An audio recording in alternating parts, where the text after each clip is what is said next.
Ada keyakinan yang sering diwariskan dari generasi ke generasi, bahwa kemiskinan adalah takdir yang tidak bisa diubah. Keyakinan ini, bila lengah masuk ke dalam batin, dapat menjadi belenggu yang menakutkan. Seperti awan gelap yang menggantung di atas kepala, ia menutup kemungkinan perubahan dan mematikan tenaga batin yang sebenarnya mampu mengangkat seseorang dari keputusasaan. Dalam ajaran Buddha, pikiran adalah akar dari semua pengalaman, baik penderitaan maupun kebebasan. Maka, ketika seseorang meyakini bahwa hidupnya tidak bisa bergerak selain mengikuti garis yang ia sebut takdir, sesungguhnya ia sedang menciptakan takdir itu sendiri. Buddha mengajarkan bahwa dunia batin jauh lebih menentukan nasib manusia dibandingkan kondisi luar. Karma bukanlah hukuman, melainkan aliran sebab akibat yang terus bergerak dan selalu memberi kesempatan untuk berubah. Itulah sebabnya anggapan bahwa kemiskinan adalah takdir merupakan bentuk kegelapan batin yang memutus harapan. Pikiran seperti ini bukan hanya berbahaya, tetapi juga menghalangi seseorang dari memahami potensi Buddha di dalam dirinya. Ketika pikiran dibelenggu oleh keyakinan keliru, manusia mulai kehilangan daya cipta. Ia berhenti bermimpi, berhenti berusaha, bahkan berhenti percaya bahwa hidup adalah perjalanan panjang yang penuh ruang untuk memperbaiki diri. Dalam keadaan seperti itu, hidup memang menjadi menakutkan, bukan karena kemiskinannya, tetapi karena pikiran yang menolak kemungkinan perubahan. Ajaran Buddha selalu menekankan ehipassiko, datang dan lihatlah sendiri. Maka mari kita melihat lebih dalam, apakah benar kemiskinan adalah takdir? Atau hanya bayangan menakutkan yang dibentuk oleh pemahaman keliru tentang kehidupan? Mari simak pelajaran yang sangat berharga ini, dan tanpa berlama-lama ayo langsung saja kita mulai.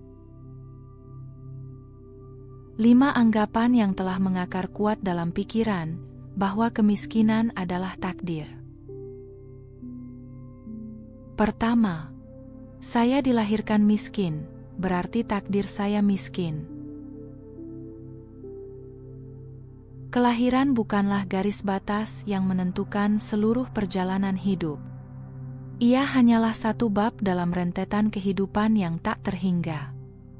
Seperti riak ombak yang muncul dari laut luas, kelahiran hanyalah manifestasi dari arus karma sebelumnya, dan arus ini terus berubah setiap saat. Maka menganggap bahwa kondisi kelahiran adalah takdir mutlak berarti mengabaikan sifat dasar kehidupan.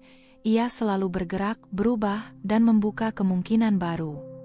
Bila seseorang menutup pintu perubahan dengan berkata, "Ini sudah garis hidup saya," ia sedang menolak hukum alam itu sendiri. Buddha tidak pernah mengajarkan bahwa kondisi lahir adalah hukuman atau hadiah yang kekal.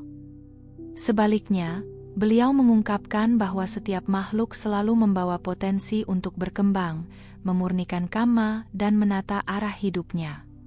Akar penderitaan bukan pada kemiskinan itu sendiri, tetapi pada keyakinan bahwa seseorang tidak memiliki kekuatan untuk berubah. Pandangan seperti ini adalah pandangan salah yang melahirkan keputusasaan, ketidakberdayaan, dan kemalasan batin. Ia seperti kabut pekat yang menutupi cahaya kebijaksanaan yang sebenarnya sudah ada dalam diri setiap orang. Buddha melihat dengan jelas bahwa setiap manusia memiliki benih kebuddhaan, kemampuan batin untuk bangkit, melihat terang, dan menaklukkan penderitaan. Benih inilah yang membuat seseorang tidak pernah benar-benar terjebak dalam satu kondisi. Bahkan mereka yang terlahir dalam kesulitan membawa kesempatan memperkuat kebijaksanaan dan kemurahan hati. Seperti bunga teratai yang tumbuh dari lumpur, kehidupan yang berat sering menjadi ladang subur bagi perkembangan spiritual yang mendalam. Maka mengatakan saya memang ditakdirkan miskin, berarti gagal melihat potensi pencerahan yang melekat sejak kelahiran. Kebijaksanaan Buddha mengenai kelahiran mengajarkan bahwa hidup bukanlah proses statis. Karma bekerja bukan hanya dari masa lampau, tetapi juga dari setiap tindakan, ucapan, dan pikiran di masa kini. Inilah sebabnya Buddha menekankan pentingnya usaha, wirya, dan tekad adhitana. Seseorang yang terlahir dalam kemiskinan tetapi memiliki tekad kuat untuk berbuat bajik, mengembangkan kebijaksanaan, dan memperbaiki batin sesungguhnya sedang mengubah arah kehidupannya. Bahkan langkah kecil, seperti membantu orang lain, menjaga ucapan, atau mengendalikan pikiran buruk, adalah forma transformasi karma yang tak terlihat namun sangat kuat. Lebih jauh lagi, pandangan bahwa kelahiran menentukan nilai seseorang adalah bentuk keterikatan pada identitas fisik dan duniawi. Buddha mengajarkan bahwa identitas sejati bukan tubuh, bukan kekayaan, bukan status, melainkan kualitas batin. Orang yang terlahir miskin bukan berarti kurang mulia, ia hanya berada dalam kondisi yang sedang memberikan pelajaran tertentu. Banyak makhluk di kehidupan lampau terlahir sebagai raja namun kemudian jatuh menderita. Banyak pula pertapa suci terlahir sebagai pengemis namun memiliki kebijaksanaan menggemparkan dunia. Karena itu, keadaan lahir hanyalah kulit luar, bukan ukuran hakiki perjalanan spiritual. Keyakinan saya ditakdirkan miskin adalah penjara batin yang dibangun oleh pikiran sendiri. Buddha mengajarkan bahwa kebebasan sejati dimulai ketika seseorang mengguncang pintu penjara ini dan melihat bahwa ia sendiri yang memegang kuncinya. Kelahiran mungkin tidak bisa dipilih, tetapi arah hidup setelahnya dapat ditentukan melalui karma baru, usaha, dan kebijaksanaan. Ketika seseorang memahami hal ini, ia berhenti mengasihani diri, berhenti menyalahkan nasib, dan mulai menapaki jalan yang lebih terang, jalan yang membawanya dari keputusasaan menuju kemungkinan tanpa batas.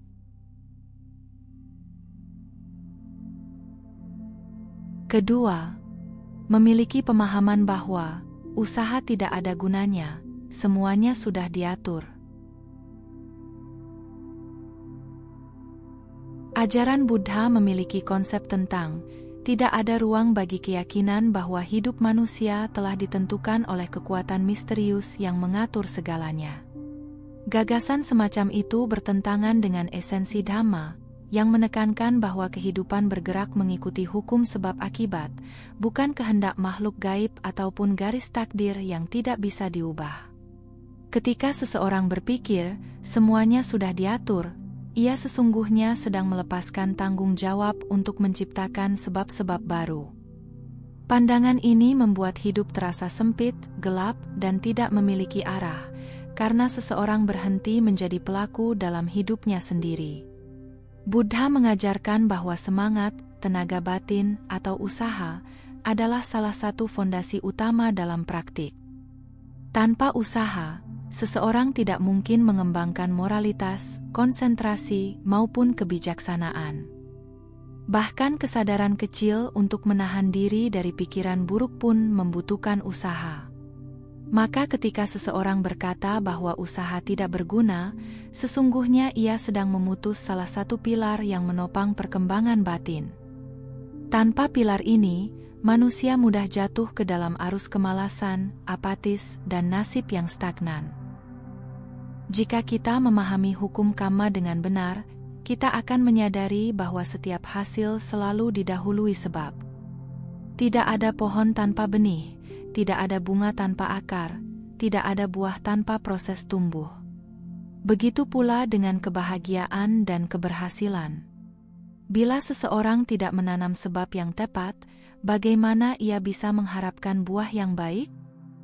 Menganggap usaha tidak penting sama seperti berharap panen tetapi menolak menanam. Pandangan seperti ini tidak hanya tidak realistis, tetapi juga melemahkan daya batin yang seharusnya menjadi pemantik perubahan. Lebih jauh, keyakinan bahwa semuanya sudah diatur, lahir dari keinginan untuk merasa aman, ingin menyerahkan hidup kepada sesuatu di luar diri agar tidak perlu berjuang. Namun kenyamanan palsu ini membawa ketidakbahagiaan jangka panjang. Menurut ajaran Buddha, pembebasan hanya mungkin terjadi melalui pengenalan diri yang jujur, keberanian menghadapi penderitaan, dan tekad untuk mengembangkan batin. Bila seseorang terus bersandar pada keyakinan bahwa hidupnya berada di tangan kekuatan lain, ia akan sulit melihat potensi besar yang ada dalam dirinya untuk berubah. Secara spiritual, usaha bukan sekadar tenaga fisik atau mental, tetapi gerakan halus batin yang memilih untuk tidak menyerah. Dalam setiap langkah kecil itulah karma baru tercipta. Bahkan ketika situasi tampak tidak berubah, setiap niat baik, setiap latihan kesadaran, setiap tekad untuk mempertahankan pikiran yang jernih sudah merupakan bentuk perubahan arah hidup. Inilah sebabnya Buddha sering menekankan pentingnya usaha yang berkelanjutan, bukan usaha besar, tetapi konsistensi yang memurnikan batin sedikit demi sedikit. Kekuatan usaha yang benar sering bekerja seperti air yang menetes, yang pada waktunya dapat melubangi batu paling keras. Ketika seseorang beranggapan bahwa usaha tidak ada gunanya adalah bentuk putus asa yang muncul dari ketidaktahuan akan hukum kehidupan. Pandangan demikian membuat seseorang hidup tanpa harapan, tanpa keberanian, dan tanpa arah. Namun bila seseorang mulai menyadari bahwa setiap gerakan batin adalah sebab yang akan melahirkan akibat, ia akan kembali menemukan makna dalam setiap tindakan kecilnya. Hidup tidak lagi terasa dikuasai oleh kekuatan luar, tetapi menjadi ladang luas tempat ia menanam benih kebaikan, kebijaksanaan, dan kebebasan. Disinilah seseorang benar-benar memahami bahwa jalan menuju perubahan ada di dalam dirinya sendiri. Sebelum dilanjut, jika apa yang Anda pahami dari video ini membawa manfaat, kami dengan rendah hati mengajak Anda untuk mendukung Rakit Tua dengan memberikan like dan subscribe.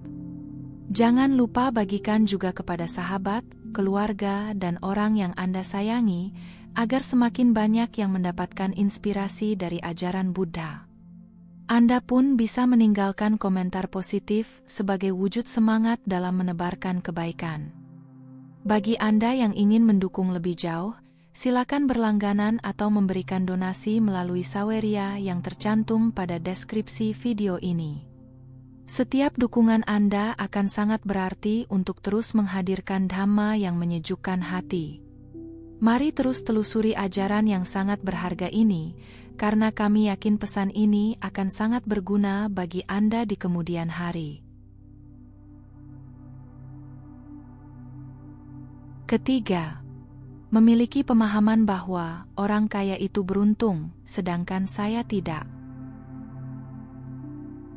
Buddha memandang bahwa istilah beruntung tidak dipahami sebagai hadiah acak semesta yang jatuh begitu saja kepada sebagian orang.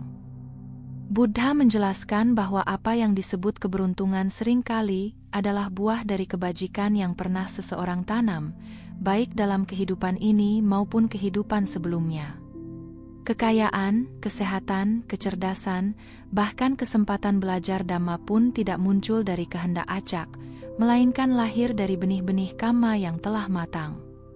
Maka, ketika seseorang melihat orang kaya dan berkata, mereka hanya beruntung, ia sebenarnya sedang menutup matanya terhadap hukum sebab akibat yang bekerja secara halus namun pasti.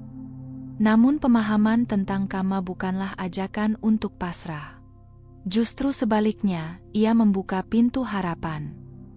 Jika kekayaan dan keberuntungan adalah buah dari karma, maka siapapun dapat menanam benih baru untuk menghasilkan buah serupa di waktu mendatang. Tidak ada monopoli atas kebajikan. Tidak ada makhluk yang diciptakan secara khusus untuk menderita atau untuk bersenang-senang. Dalam ajaran Buddha, semua makhluk berjalan di atas jalan karma yang sama, tunduk pada hukum yang sama, dan memiliki kesempatan yang sama untuk berubah melalui perbuatan mereka sendiri. Pandangan bahwa orang kaya hanyalah beruntung adalah pandangan yang mereduksi kehidupan menjadi permainan nasib tanpa arti.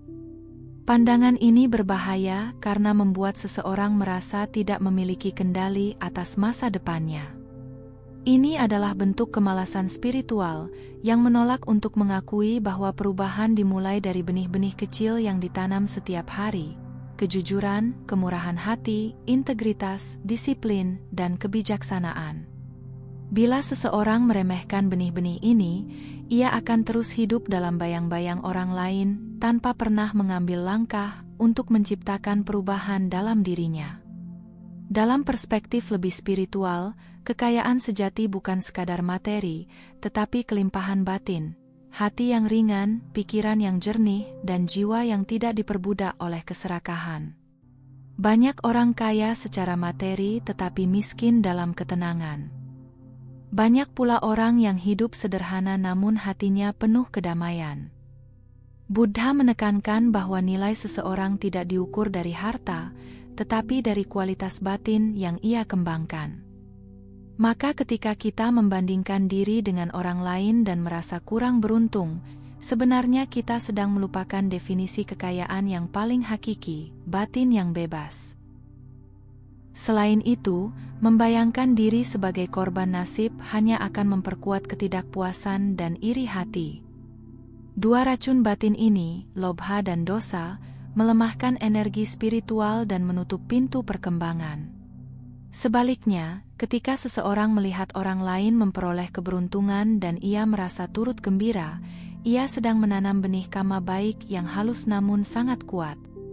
Perasaan turut berbahagia adalah salah satu dari 4 Brahma Wihara, kediaman luhur batin yang mengangkat seseorang ke tingkat kesadaran yang lebih tinggi. Inilah kekayaan batin yang dapat ditanam oleh siapapun, kapanpun, tanpa membutuhkan harta materi. Mengatakan orang kaya itu beruntung adalah bentuk keliru memahami realitas. Keberuntungan bukanlah sesuatu yang diberikan, tetapi sesuatu yang ditumbuhkan. Setiap tindakan bajik adalah benih masa depan, setiap niat luhur adalah cahaya yang menembus gelapnya kesulitan. Ketika seseorang memahami ini, ia tidak lagi merasa iri, tidak lagi merasa kalah, dan tidak lagi merasa ditinggalkan oleh semesta. Ia malah menemukan bahwa dirinya memiliki kekuatan yang sama besar untuk menciptakan masa depan, untuk memperbaiki hidup, dan untuk membuka jalan yang lebih terang. Di sanalah seseorang benar-benar mulai memahami, keberuntungan bukan dimiliki orang lain, ia ditanam, dipelihara, dan dipanen oleh diri sendiri. Keempat, memiliki pemahaman bahwa kemiskinan adalah penderitaan, dan penderitaan tidak bisa dihindari. Salah satu kesalahpahaman besar manusia adalah menyamakan kondisi luar dengan keadaan batin. Dalam ajaran Buddha, kemiskinan hanyalah keadaan duniawi yang bersifat sementara, seperti cuaca yang berubah dari cerah menjadi hujan. Namun penderitaan adalah pengalaman batin yang lahir dari cara kita menafsirkan keadaan itu. Ketika seseorang berkata, kemiskinan adalah penderitaan, ia sedang menyatukan dua hal yang sebenarnya berbeda, kondisi luar yang tidak permanen dan reaksi batin yang bisa dilatih. Pemahaman keliru ini membuat manusia terjebak dalam rasa putus asa yang tidak perlu. Buddha tidak menafikan adanya dukkha. Beliau sangat jujur dalam menggambarkan kehidupan. Ada usia tua, penyakit, kematian, kehilangan, dan ketidakpastian. Namun di balik kejujuran itu, Buddha juga memberikan jalan keluar. Inilah keindahan Dhamma.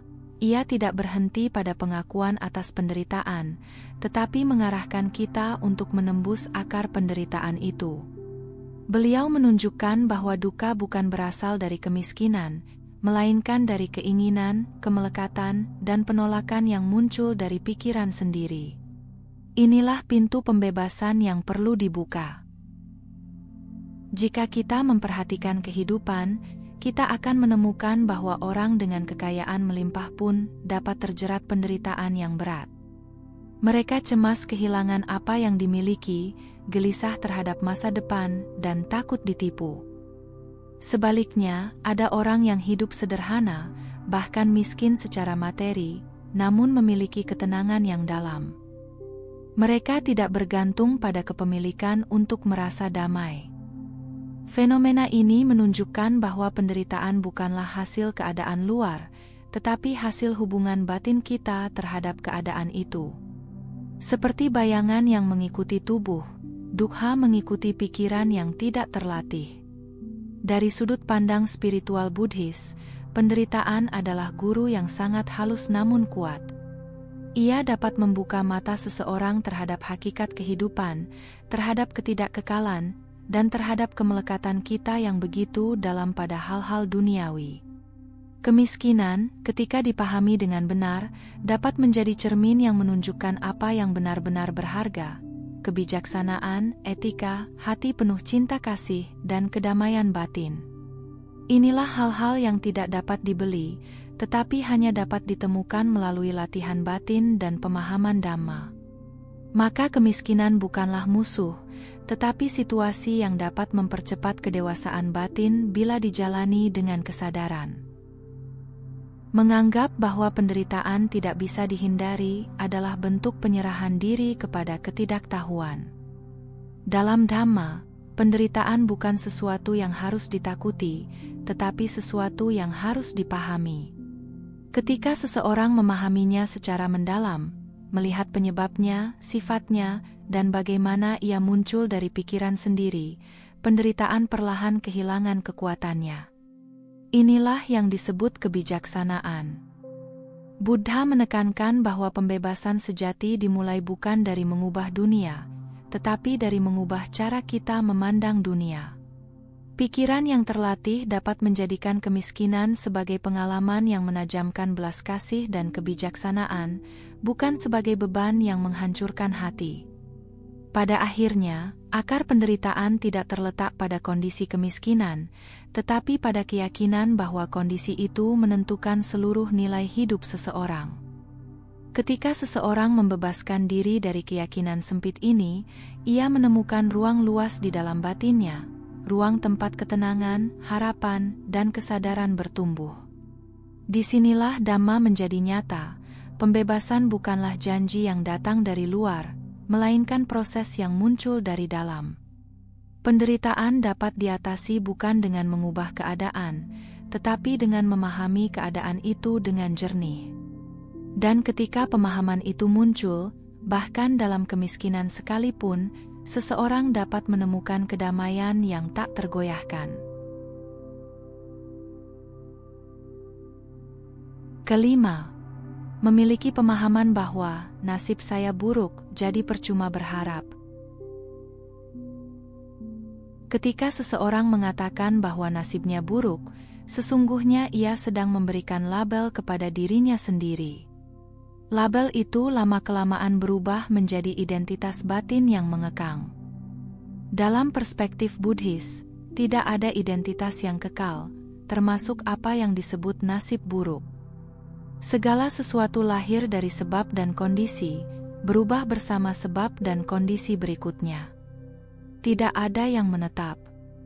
Maka ketika seseorang berkata percuma berharap, ia sedang menolak sifat paling mendasar dari kehidupan, kemampuan untuk berubah. Tanpa memahami prinsip impermanensi ini, manusia mudah merasa terjebak dalam bayang-bayang dirinya sendiri.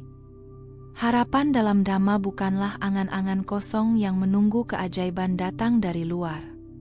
Harapan adalah arah batin, sebuah orientasi yang memberi makna pada langkah-langkah kecil yang diambil hari ini. Buddha tidak pernah melarang harapan. Yang beliau tekankan adalah membangun harapan yang dilandasi kebijaksanaan, bukan keinginan buta. Harapan yang bijaksana tumbuh ketika seseorang memahami bahwa usaha, moralitas, dan ketenangan batin akan menciptakan kondisi-kondisi baru yang lebih baik. Maka harapan bukan lawan dari kenyataan, tetapi cahaya di tengah ketidakpastian. Seringkali, seseorang merasa dirinya bernasib buruk, bukan karena keadaannya, tetapi karena cara pandangnya terhadap keadaan tersebut. Bila pikiran terlarut dalam kekecewaan, maka kehidupan pun tampak gelap. Bila pikiran dipenuhi keputusasaan, maka setiap peluang tampak tertutup. Dalam ajaran Buddha, pikiran adalah pelopor. Pikiran yang menganggap dirinya tertimpa nasib buruk akan membentuk realitas sesuai keyakinan itu. Seperti menanam benih dalam tanah, keyakinan yang pesimis akan menumbuhkan hasil yang sama. Karena itu, harapan yang benar justru dimulai dari membersihkan pikiran dari keyakinan gelap yang melemahkan diri. Dari sudut pandang spiritual, harapan tidak bertentangan dengan penerimaan. Justru penerimaanlah yang membebaskan seseorang dari perlawanan batin terhadap kenyataan, sehingga ia dapat mengarahkan energinya untuk berubah. Seseorang yang bijaksana menerima kondisi hari ini apa adanya, namun tidak berhenti di sana. Ia memahami bahwa meskipun keadaan tidak bisa diputar kembali, arah masa depan masih dapat ditentukan. Disinilah harapan menjadi kekuatan batin yang halus, bukan melawan kenyataan, tetapi menyatu dengan kenyataan sambil mengarah ke perubahan yang lebih baik.